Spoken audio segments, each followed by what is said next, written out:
ஒவ்வொருத்தருக்கும் லைஃப் ஒவ்வொரு மாதிரி இருக்குதுல்ல. அப்படி சொல்கிறத விட ஒருத்தருக்கே லைஃப் ஒவ்வொரு மாதிரி மாறிடுது பீரியட் ஆஃப் டைமில். ஆமாங்க, என்னோடய லைஃப்பும் அப்படி தான். I am just confused. எல்லாத்துக்குமே அந்த கவலை இருக்கும். ஃப்யூச்சரில் என்ன பண்ண போகிறோம், எப்படி பண்ண போகிறோம், இப்போ ஏன் இதை பண்ணுறோம், அந்த மாதிரி நிறைய இருக்குது.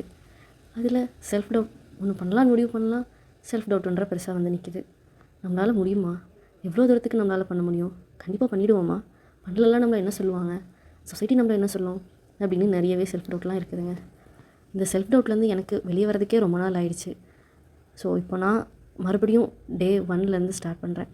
உங்கள் எல்லாேருக்கும் தெரியும் எத்தனை தடவை வேணாலும் நம்ம ரீஸ்டார்ட் பண்ணலாம் அப்படின்னு.